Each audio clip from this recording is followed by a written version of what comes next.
Good morning students. BSc part first की inorganic chemistry के इस ई क्लास में हम आज संयोजकता कोश इलेक्ट्रॉन युग्म प्रतिकर्षण सिद्धांत या valence shell electron pair repulsion theory के बारे में पढ़ रहे हैं। जो ये valence shell electron pair repulsion theory है, इसको सबसे पहले इस सिद्धांत को गैलेप्सी और नायोम जो दो साइंटिस्ट थे उनके द्वारा दिया गया था और इसे ब्रीफ संक्षेप में VSEPR सिद्धांत भी कहा जाता है। तो valence shell electron pair repulsion theory, जिसको कि संयोजकता कोश इलेक्ट्रॉन युग्म प्रतिकर्षण सिद्धांत कहते हैं, इसको हम VSEPR सिद्धांत भी कहते हैं। इस थ्योरी या इस सिद्धांत के आधार पर या इसके अनुसार किसी अणु के केंद्रीय परमाणु के संयोजकता कोश में विद्यमान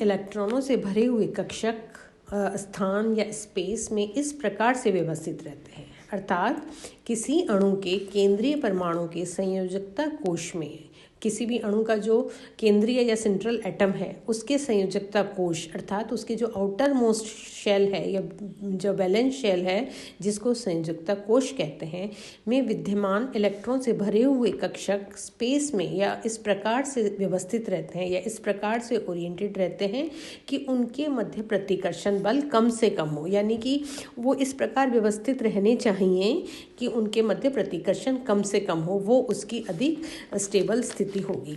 ऐसी स्थिति में अणुओं की ऊर्जा न्यूनतम होगी और उसका स्थायित्व की अवस्था में होंगे। किसी अणु की न्यूनतम ऊर्जा में केवल एक ही विन्यास संभव है, अतः अगर इनका विन्यास एक ही संभव है तो इसको हम यूं कह सकते हैं कि अणुओं की आकृति निश्चित होगी, यानी कि उसकी एक ही निश्चित आकृति होगी।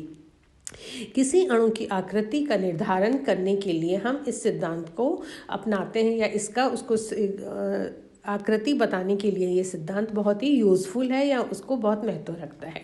अब पाउलीज ने जो इलेक्ट्रॉन के संबंध में अपना पाउलीज एक्सक्लूजन प्रिंसिपल या पाउलीज का अपवर्जन सिद्धांत था, उसके पीछे भी यही कारण था कि इलेक्ट्रॉन परमाणुओं में इस प्रकार से व्यवस्थित रहें कि उनके मध्य प्रतिकर्षण बल न्यूनतम हो और एक ही कक्षक में दो इलेक्ट्रॉन न्यूनतम प्रतिकर्षण में तभी रह सकते हैं जबकि उनका चक्रण या उनका स्पिन विपरीत हो या अपोजिट स्पिन में हो। अतः इस सिद्धांत पर VSEPR सिद्धांत आधारित है। अब अगर हम देखें तो किसी अणु की आकृति प्रमुख रूप से निम्न फैक्टर्स पर या निम्न कारकों पर निर्भर करती है। अब कौन कौन से कारक हैं या कौन कौन से फैक्टर्स हैं जिस पर कि अणु की आकृति निर्भर करती है। उनमें से सबसे पहला कारक है केंद्रीय परमाणु के संकरण का प्रकार, यानी कि जो उस मॉलिक्यूल में जो सेंट्रल एटम होता है या केंद्रीय परमाणु होता है उसमें किस प्रकार का संकरण है या किस प्रकार का हाइब्रिडाइजेशन है। एक तो इस बात पर निर्भर करता है। एक दूसरा फैक्टर या दूसरा कारण कि केंद्रीय परमाणु के संयोजकता इलेक्ट्रॉनों की संख्या कितनी है, मतलब कि केंद्रीय परमाणु में जो संयोजकता इलेक्ट्रॉन है उनका नंबर कितना है, उस संख्या के आधार पर भी मॉलिक्यूल की आकृति या उसका शेप निर्भर करता है। इसी तरह से एक और कारक या फैक्टर है कि केंद्रीय परमाणु के बंधी व अबंधी इलेक्ट्रॉनों की संख्या भी अणुओं की आकृति को प्रभावित करती है कि उसमें बॉन्डिंग और non bonding anti bonding electrons का नंबर या उनकी संख्या कितनी है। तो ये कुछ एक फैक्टर्स हैं या कुछ एक कारक हैं जो कि अणु की आकृति को इन पर अणु की आकृति या मॉलिक्यूल का शेप निर्भर करता है। अब जो हमने सबसे पहला कारक देखा कि केंद्रीय परमाणु में संकरण का प्रकार क्या है, तो उसको अगर हम देखें तो किसी परमाणु के केंद्रीय परमाणु का संकरण किस प्रकार का है, इससे उसके संयुक्ता कोश के विभिन्न कक्षकों में ओरिएंटेशन निर्धारित होता है, उसका ओरिएंटेशन निर्भर करता है। प्रमुख प्रकार के हाइब्रिडाइजेशन या संकरण उनकी आकृति व बंध कोणों को इस प्रकार से दर्शाते हैं जैसा कि इस टेबल में दिखाया गया है। संकरण अगर sp2sp तरह का संकरण है तो इसकी आकृति रेखीय होगी।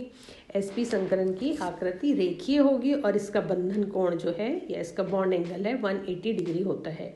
इसी तरह sp2 हाइब्रिडाइजेशन का आकृति या उसका स्ट्रक्चर जो है वो समतल त्रिभुजीय या प्लेनर ट्राइगोनल होगा जिसका कि बॉन्ड एंगल 120 डिग्री होता है। इसी तरह sp3 चतुष्फलकीय या टेट्राहेड्रल होगा और इसका बॉन्ड एंगल 109 डिग्री 28 मिनट होता है। इसी तरह sp3d का त्रिभुज द्विपिरामिडीय या ट्राइगोनल बाइपिरामिड होता है जिसमें कि बॉन्ड एंगल 120 और 90 डिग्री होता है। इसी तरह sp3d2 में संकरण में इनकी आकृति अष्टफलकीय या ऑक्टाहेड्रल होती है और इनमें बॉन्ड एंगल या बंधन कोण इनका 90 डिग्री होता है। ये तो हुआ कि केंद्रीय परमाणु के संकरण के प्रकार के कारण आकृति की मॉलिक्यूल की आकृति क्या क्या हो सकती है या क्या होती है। इसी तरह दूसरा पॉइंट अगर हम देखें तो केंद्रीय परमाणु के संयोजकता इलेक्ट्रॉनों की संख्या। अब ये संकरित कक्षकों में इलेक्ट्रॉनों के वितरण के पश्चात उनके अयुग्मित इलेक्ट्रॉन युक्त कक्षक अन्य परमाणुओं के ऐसे ही परमाणु कक्षकों के साथ अतिव्यापन करके सिग्मा बंध बनाते हैं, जबकि युग्मित इलेक्ट्रॉन युक्त कक्षक एकाकी इलेक्ट्रॉन युग्म के रूप में रहते हैं।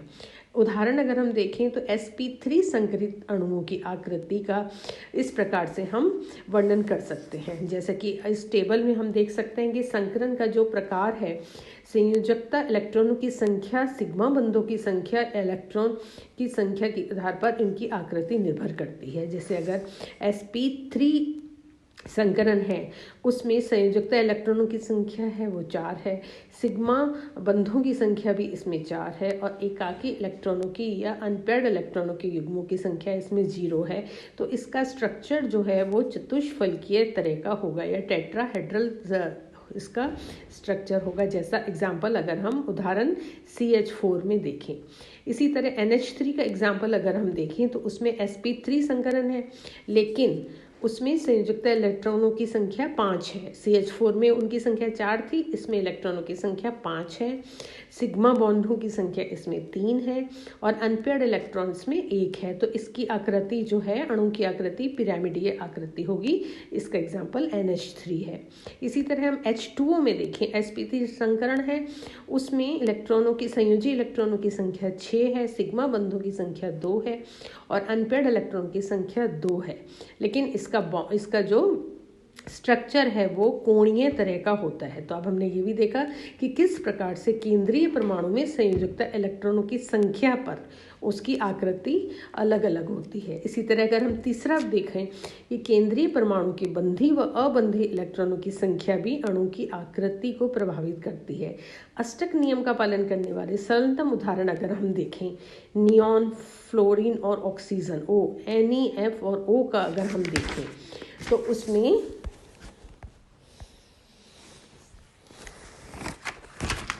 सभी, जैसा कि हम इस डायग्राम में देख रहे हैं कि नियॉन, NeF और O2 में सभी में विपरीत चक्रण वाले इलेक्ट्रॉनों का एक एक जोड़ा या एक एक पेयर चतुष्फलकीय आकृति में व्यवस्थित होता है। इस प्रकार से इन सभी में चारों इलेक्ट्रॉन युग्म परस्पर बिल्कुल समान है क्योंकि सभी अबंधी इलेक्ट्रॉन युग्मों के रूप में है।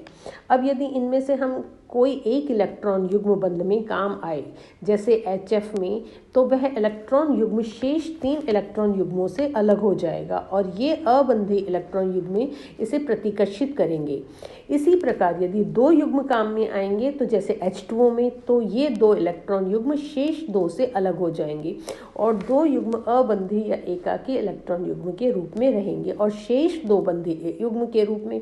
ऐसी स्थिति में यहाँ 3 प्रकार में एक प्रतिकर्षण बल कार्य करते हैं। एक तो सबसे पहले लोन पेयर जिसको कि हम अबंधी युग्म कहते हैं, और दूसरा बॉन्ड पेयर जिसको कि हम बंधी युग्म बंधी युग्म कहते हैं, और जो तीसरा है वो है बंधी और अबंधी युग्म का। जैसे कि इसमें हम देख सकते हैं lone pair lone pair, lone pair bond pair और बॉन्ड पेयर बॉन्ड पेयर। इस प्रकार का इनमें 3 तरह के बंध काम करते हैं। अब इनका इसको घटते हुए क्रम में हम देखें तो सबसे अधिक प्रतिकर्षण बल इसमें लोन पेयर में होता है, उससे कम इनका लोन पेयर बॉन्ड पेयर में होता है, और सबसे कम इनका बॉन्ड पेयर में होता है।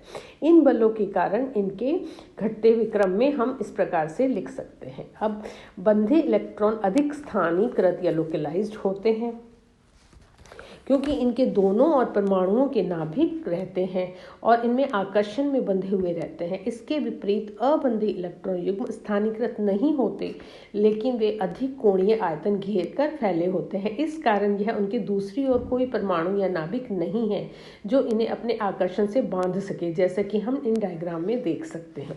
इस कारण से हम कह सकते हैं कि VSPER सिद्धांत के द्वारा इन सब कारकों के सम्मिलित करने पर विभिन्न अणुओं की आकृति का हम निर्धारण कर सकते हैं, जो कि हम कुछ एग्जाम्पल्स के द्वारा हमने इनकी आकृति और उनके फैक्टर्स को बताया।